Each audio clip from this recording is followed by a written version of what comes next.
Chapter 46. So Israel took his journey with all that he had, and came to Beersheba, and offered sacrifices to the God of his father Isaac. And God spoke to Israel in visions of the night, and said, Jacob, Jacob. And he said, Here I am. Then he said, I am God, the God of your father. Do not be afraid. Go down to Egypt, for there I will make you into a great nation. I myself will go down with you to Egypt, and I will also bring you up again, and Joseph's hand shall close your eyes. Then Jacob set out from Beersheba. The sons of Israel carried Jacob their father, their little ones and their wives, in the wagons that Pharaoh had sent to carry them. They also took their livestock and their goods, which they had gained in the land of Canaan, and came into Egypt. Jacob and all his offspring with him, his sons and his sons' sons with him, his daughters and his sons' daughters, all his offspring he brought with him into Egypt. Now these are the names of the descendants of Israel who came into Egypt: Jacob and his sons, Reuben, Jacob's firstborn, and the sons of Reuben, Hanok, Palu, Hezron, and Carmi. The sons of Simeon, Jamil, Jamin, Ohad, Jachin, Zoar, and Shaul, the son of a Canaanite woman. The sons of Levi, Gershon, Kohath, Merari. The sons of Judah, Onan, Shelah, Perez, and Zerah. But and Onan died in the land of Canaan. And the sons of Perez were Hezron and Hamuel. The sons of Issachar, Tola, Puvah, Job, and Shimron. The sons of Zebulun, Sered, Elon, and Jalil. These are the sons of Leah and Shimron. These are the sons of Leah whom she bore to Jacob in Padan Aram, together with his daughter Dinah. Altogether his sons and his daughters numbered 33. The sons of Gad, Ziphion, Haggai, Shuni, Esbon, Eri, Arodai, and Ariel. The sons of Asher, Imnah, Ishvi, Beriah, with Sarah his sister, and the sons of Beriah, Heber, and Michael. These are the sons of Zilpah, whom Laban gave to Leah his daughter, and these she bore to Jacob, 16 persons. The sons of Rachel, Jacob's wife, Joseph and Benjamin, and to Joseph in the land of Egypt were born Manasseh and Ephraim, whom Asenath, the daughter of Potipherah, the priest of On, born to him, and to the sons of Benjamin, Bela, Becher, Ashbel, Gera, Naaman, Ehi, Rosh, Huppim, and Ard. These are the sons of Rachel, who were born to Jacob, 14 persons in all. The sons of Dan, Hushim. The sons of Naphtali, Jahizel, Guni, Jesser, and Shillem. These are the sons of Bilhah, whom Laban gave to Rachel his daughter, and these she bore to Jacob, 7 persons in all. All the persons belonging to Jacob who came into Egypt, who were his own descendants, not including Jacob's sons or wives, were 66 persons in all. And the sons of Joseph who were born to him in Egypt were 2. All the persons of the house of Jacob who came into Egypt were 70. He had sent Judah ahead of him to Joseph to show the way before him in Goshen.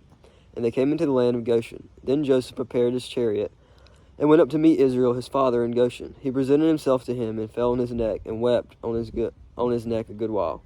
Israel said to Joseph, Now let me die, since I have seen your face, and know that you are still alive. Joseph said to his brothers and to his father's household, I will go up and tell Pharaoh, and will say to him, My brothers and my father's household, who were in the land of Canaan, have come to me, and the men are shepherds, for they have been keepers of livestock, and they have brought their flocks and their herds, and all they have. When Pharaoh calls you and says, What is your occupation? You shall now say, Your servants have been keepers of livestock from our youth, even until now, both we and our fathers, in order that you may dwell in the land of Goshen, for every shepherd is an abomination to the Egyptians. Chapter 47. So Joseph went in and told Pharaoh, My father and my brothers, with their flocks and herds and all they possess, have come into the land of Canaan. They are now in the land of Goshen. And from among his brothers he took 5 men and presented them to Pharaoh. Pharaoh said to his brothers, What is your occupation? And they said to Pharaoh, Your servants are shepherds, as our fathers were. They said to Pharaoh, We have come to sojourn in the land, for there is no pasture for your servants' flock. For the famine is severe in the land of Canaan, and now please let your servants dwell in the land of Goshen. Then Pharaoh said to Joseph, Your father and your brothers have come to you. The land of Egypt is before you. Settle your father and your brothers in the best of the land. Let them settle in the land of Goshen, and if you know any able men among them, put them in charge of my livestock. Then Joseph brought in Jacob his father, and stood him before Pharaoh. And Jacob blessed Pharaoh. And Pharaoh said to Jacob, How many are the days of your years of your life? And Jacob said to Pharaoh, The days of the years of my sojourning are 130 years. Few and evil have been the days of the years of my life, and they have not attained the days of the years of my life of my fathers in the days of their sojourning. And Jacob blessed Pharaoh and went out from the presence of Pharaoh. Then Joseph settled his father and his brothers, and gave them a possession in the land of Egypt, in the best of the land, in the land of Ramses, as Pharaoh commanded. And Joseph provided his fathers and his brothers and all his father's household with food according to the number of their dependents. Now there was no food in all the land, for the famine was very severe, so that the land of Egypt and the Canaanites languished by reason of the famine. And Joseph gathered up all the money that was found in the land of Egypt and in the land of Canaan, in exchange for the grain that they brought. And Joseph brought the money into Pharaoh's house. And when the money was all spent in the land of Egypt and in the land of Canaan, all the Egyptians came to Joseph and said, "Give us food. Why should we die before your eyes? For our money is gone." And Joseph answered, "Give your livestock, and I will give you food in exchange for your livestock." If your money is gone, so they brought their livestock to Joseph, and gave them food in exchange for horses. And gave them food in exchange for the horses, the flocks, the herds, and the donkeys. He supplied them with food in exchange for all their livestock that year. And when that year was ended, they came to him the following year and said, "We will not hide from the Lord that our money is all spent. The herds of livestock are my Lord's. There is nothing left in the sight of my Lord but our bodies and our land. Why should we die before your eyes, both we and our land? Buy us and our land and our food, and we with our land will be servants to Pharaoh. And give us seed that we may live and not die, so the land may not be desolate." So Jacob bought all the land of Egypt for Pharaoh, for all the Egyptians sold their fields, because the famine was severe on them. The land became Pharaoh's. As for the people, he made servants of them, from one end of Egypt to the other. Only the land of the priests he did not buy. The priests had fixated allowance from Pharaoh, and lived on the allowance that Pharaoh gave them. Therefore they did not sell their land. Then Joseph said to the people, "Behold, I have this day bought you and your land for Pharaoh. Now here is seed for you. You shall sow the land, and at the harvest you shall give a fifth to Pharaoh, and 4/5 shall be your own, as seed for the field, and as food for yourselves and your households, and as food for your little ones." And they said, "You have saved our lives. May it please my Lord. We will be servants to Pharaoh." So Joseph made a statute concerning the land of Egypt, and it stands to this day that Pharaoh should have the fifth. The land of the priests alone did not become Pharaoh's. Thus Israel settled in the land of Egypt, in the land of Goshen, and they gained possessions in it, and were fruitful and multiplied greatly. And Jacob lived in the land of Egypt 17 years. So the days of Jacob, the years of his life, were 147 years. And when the time drew near that Israel must die, he called his son Joseph and said to him, "If now I have found favor in your sight, put your hand under my thigh, and promise to deal kindly and truly with me. Do not bury me in Egypt, but let me lie with my fathers. Carry me out of Egypt, and bury me in the burying place." He answered, "I will do as you said." And he said, "Swear to me." And he swore to them. Then Israel bowed himself upon the head of his bed. Chapter 48. After this, Joseph was told, "Behold, your father is ill." So he took with him his 2 sons, Manasseh and Ephraim. And it was told to Jacob, "Your son Joseph has come to you." Then Israel summoned his strength and sat up in bed. And Jacob said to Joseph, "God Almighty appeared to me at Luz in the land of Canaan, and blessed me, and said to me, Behold, I will make you fruitful and multiply you, and I will make you a company of peoples, and will give this land to your offspring after you, for an everlasting possession. And now your 2 sons who were born to you in the land of Egypt, before I came to you in Egypt, are mine. Ephraim and Manasseh shall be mine, as Reuben and Simeon are. And the children that you fathered after them shall be yours. They shall be called by the name of their brothers and their inheritance. As for me, when I came from Padan, to my sorrow, Rachel died in the land of Canaan on the way, when there was still some distance to go to Ephrath. And I buried her there on the way to Ephrath, that is Bethlehem. When Israel saw Joseph's sons, he said, "Who are these?" Joseph said to his fathers, "They are my sons whom God has given to me." And he said, "Bring them to me, please, that I may bless them." Now the eyes of Israel were dim with age, so that he could not see. So Joseph brought them near, and he kissed them and embraced them. And Israel said to Joseph, "I never expected to see your face, and behold, God has let me see your offspring also." Then Joseph removed them from his knees, and he bowed himself with his face to the earth. And Joseph took them both, Ephraim in his right hand toward Israel's left hand, and Manasseh in the left hand towards Israel's right hand, and brought them near him. And Israel stretched out his right hand and laid it on the hand of Ephraim, who was the younger, and his left hand on the head of Manasseh, crossing his hands, for Manasseh was the firstborn. And he blessed Joseph and said, The God before whom my fathers Abraham and Isaac walked, the God who has been my shepherd all my life long to this day, the angel who has redeemed me from my evil, all bless the boys. And in them let my name be carried on, in the name of my fathers Abraham and Isaac, and let them grow into a multitude in the midst of the earth. When Joseph saw that his fathers laid his right hand on the hand of Ephraim, it displeased him, and he took his father's hand to move it from Ephraim's head to Manasseh's head. And Joseph said to his father, Not this way, my father, since this one is my firstborn, put your right hand on his head. But his father refused and said, I know, my son, I know. He shall also become a people, and he shall be great. Nevertheless, his younger brother shall be greater than he, and his offspring shall become a multitude of nations. So he blessed him that day, saying, By you Israel will pronounce blessing, saying, God make you as Ephraim and as Manasseh. Thus he put Ephraim before Manasseh. Then Israel said to Joseph, Behold, I am about to die, but God will be with you, and will bring you again to the land of your fathers. Moreover, I have given to you rather than to your brothers one mountain slope that I took from the hand of the Amorites with my sword and with my bow.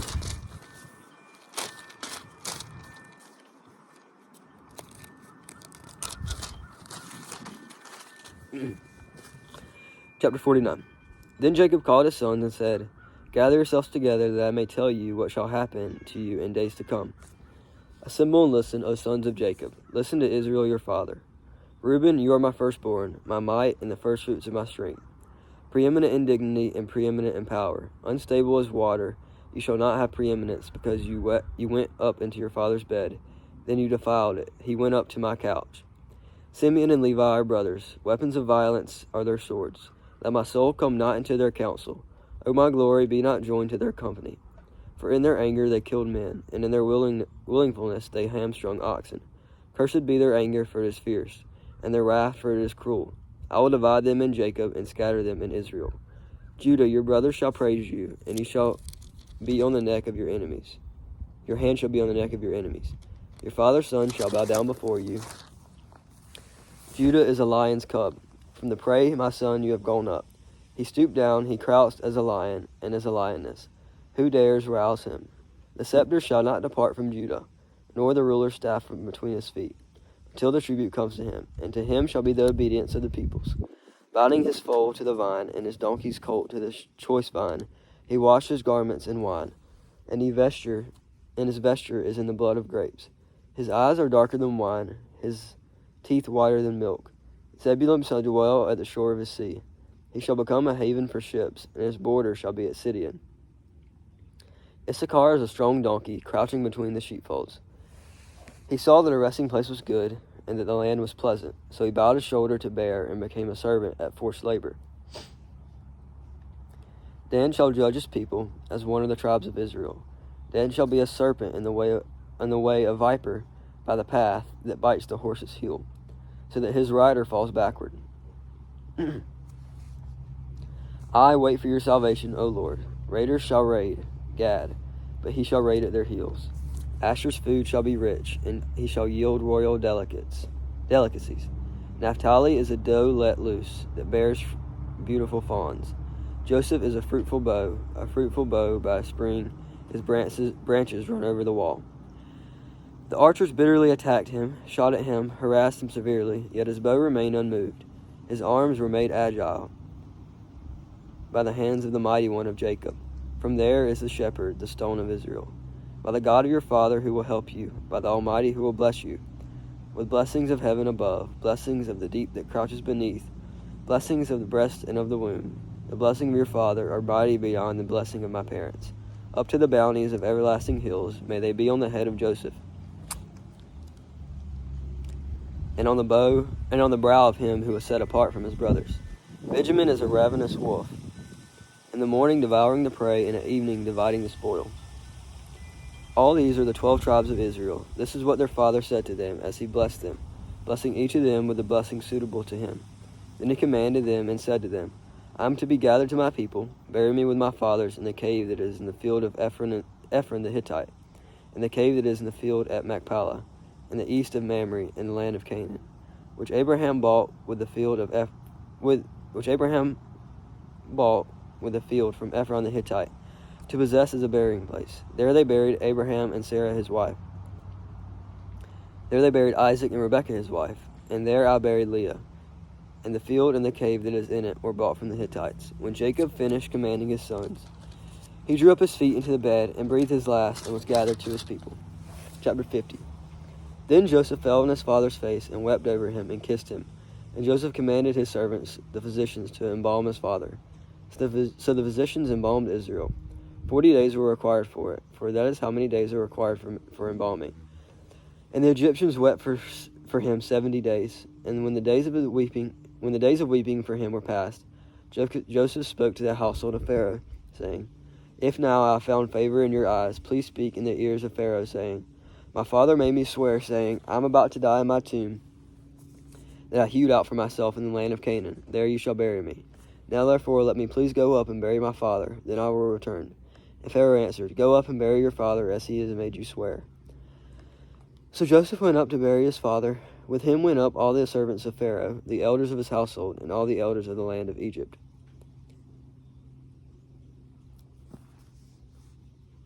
as well as the households of Joseph his brothers, and his father's household. Only their children, their flocks, and their herds were left in the land of Goshen, and there went up with him both chariots and horsemen.